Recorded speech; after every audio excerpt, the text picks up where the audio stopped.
हृदय में जागता हूँ, छलकता हूँ और लोगों को पावन कर देता हूँ। मद भक्ता यत्र गायन्ति तत्र तिष्ठामि नारदा। रविंद्रनाथ टैगोर अमेरिका गए। में दो पुस्तकालय मशहूर हैं, सबसे बड़े पुस्तकालय दो हैं पूरी दुनिया में, एक चेन्नई में, मद्रास चेन्नई में, और दूसरा अमेरिका में। उस बड़े से बड़े प्रसिद्ध पुस्तकालय में लाखों किताबें हैं, पुरानी नई, ये वो कौन सी मैं पढ़ पाऊंगा।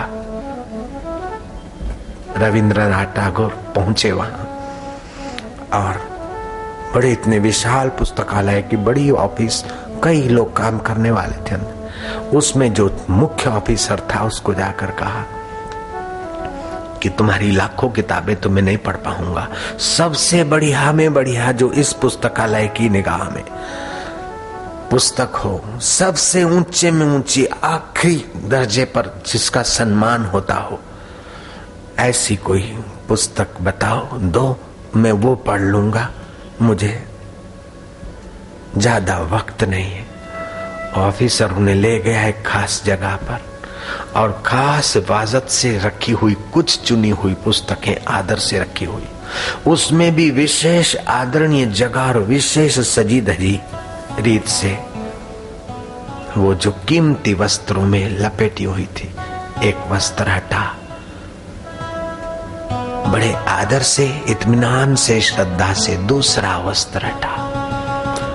पुस्तक के पुट्ठे पर हीरे जड़े हुए थे। क्या बात! टैगोर जी दंग रह गए कि इतनी कीमती पुस्तक है, इतनी बढ़िया पुस्तक है, और ये मुख्य ऑफिसर, चीफ ऑफिसर बेचारा इतनी कीमती पुस्तक मुझे देने के लिए यहां लाया है।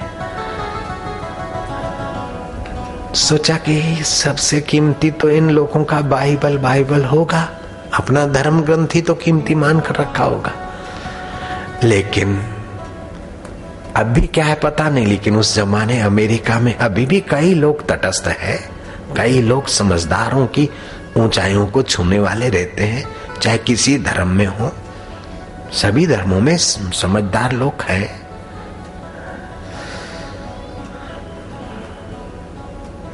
पुस्तक का पृष्ठ हटेगा तो पता चलेगा। अब तो टैगोर जी के कानों में भी मानो आंखें उभर आए तो अच्छा है, देखो। और देखा, पुस्तक का पृष्ठ हटा, अंग्रेजी और संस्कृत में लिखा था श्रीमद् भगवत गीता।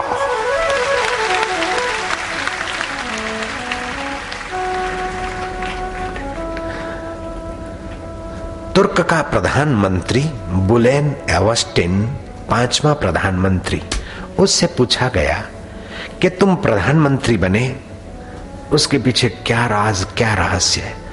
बोले, राज और रहस्य अगर पूछते तो मैं सच बताता हूँ, मैं भगवत गीता का पाठ करता हूँ, उसके अर्थ में गोते मारता हूँ, जो समता और जो गुण कहे हैं उसमें रहता हूँ, इसलिए मैं सफल हो गया। तो तुमको भगवत गीता पढ़ने की प्रेरणा कहाँ से मिला? बोले, पंडित नेहरू पढ़ते थे चुप के, और मेरे को उनसे प्रेरणा मिली। गीता और भागवत का सत्संग है। गीता में 4 महान विद्याएं हैं, वो 4 महान विद्याओं के तुमको संकेत मैंने बता दिए। साम्य विद्या, ब्रह्म आत्म एकत्व विद्या, जीव ईश्वर विद्या, जीव ब्रह्म विद्या, ये 4 विद्याएं। और 4 चीजें हैं मनुष्य के जीवन में, अगर जितनी अधिक है उतना वो ईश्वरत्व हो जाएगा। 4 चीजों को जितनी बढ़ाएगा उतना वो ईश्वर सम हो जाएगा, ब्रह्म स्वरूप हो जाएगा। ऐसा नहीं कि बंसी लेकर अथवा श्री राम की नहीं धनुष लेकर ईश्वर का स्वांग पहनेंगे, तो ईश्वर के अवतार है, अपना ईश्वरत्व तो प्रकट होगा, चाहे किसी वेश में हो। छूमंतर करने की बात अलग है, अपने ब्रह्म स्वभाव को अनुभव करना अलग बात। समता, प्रसन्नता, नम्रता और उदारता, ये 4 गुण जितने बढ़ेंगे उतना आपका आत्म विकास होगा। समता, सुख दुख आ जाए, सुख आना, सफलता आना, कोठी के दाम बढ़ जाना घट जाना ये बड़ी बात नहीं है, धंधे में तेजी मंदी आ जाना, बेटी है सोनोग्राफी वाले बकते रहे और बेटा हुआ हा, ये बड़ी बात नहीं, लेकिन सम रहना बड़ी बात है। हानि होना बड़ी बात नहीं, लाभ होना बड़ी बात नहीं। हानि और लाभ के सिर पर पैर रखकर अपने दिल को ज्ञान के प्रकाश में रखना बड़ी बात है। जहां में उसने बड़ी बात कर ली, जिसने अपने आत्म भाव से मुलाकात कर ली। लोग बोलते हैं कि ये इलाका श्रापित है, यहां कोई भी बड़ी डिग्निटी वाला आता है, मुख्यमंत्री हो चाहे, बस इस्तीफा उसका पीछा पकड़ती। बापू जिस धरती पर तुम आओ, ठीक है, मैं तो वैसे भी प्रवृत्ति से इस्तीफा चाहता हूं, लेकिन इस्तीफा देनी पड़े या न देनी पड़े, सत्संग से मुझे वैसे 60 साल हो गए, हम निवृत्ति तो चाहते, लेकिन इस बहाने यहाँ का श्राप मिट जाए तो मैं इस्तीफा देने को भी तैयार हूं। और किसकी ताकत है मेरे से इस्तीफा मांगे?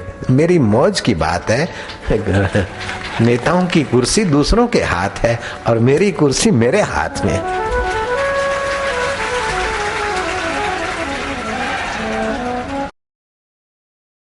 मैं बात सुनाता हूं। राजा शौकीन था कविताओं का, शायरियों का, गजलों का, और अपनी सभा में तुल तकिया लगाकर हुक्का की गुड़गुड़ाहट करता, चांदी का हुक्का, और बड़ा शौकीन राजा। कवि ने एक कविता, 2, 3, एक से एक कविता ऐसी सुनाई कि राजा आफरीन, खुदा की कसम हद कर दी कवि ने। सारे मंत्री, सारे सभासद, वीआईपी। अब राजा का स्वभाव था, जब इनाम देना होता तो मूंछ पर हाथ घुमाता, और हाथ में जितने बाल आते उतनी अशर्फियां देने का आदेश मिलता मंत्री को।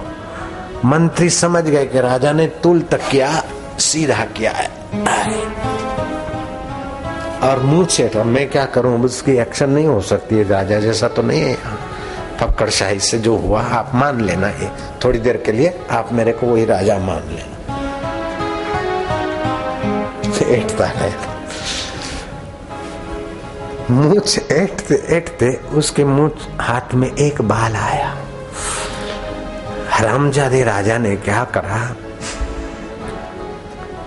अरे कवि, खुदा की कसम तेरी कविताएं तो कैसी थी, आहा क्या बीच में तू ओम बोलता है, राम की बात बोलता है, कृष्ण की बात बोलता है, और दिल में मानो राम और कृष्ण का और फकीरों का अमृत भर के तू आया। कविता तो तेरी एक से एक थी और कहावत भी तेरी एक से एक थी, शायरी भी तेरी कम नहीं थी। आफरीन है, शाबाश कवि, हम तेरी कविता का तो कदर करते, धन्यवाद करते, लेकिन कवि तेरी किस्मत फूटी हुई। हरामी हुआ के हरामी हुआ के नहीं हुआ, है ना जातिवाद घुसा हुआ। तेरी किस्मत फूटी हुई है कवि, लेकिन कवि हरामियों के बाप को ठीक करने वाला कवि था। होगा कोई आशाराम बापू का चेला जैसा। हरामियों से हरामी बनना नहीं और हरामियों से ठगे जाना नहीं, दबना नहीं। बापू का ये सिद्धांत है।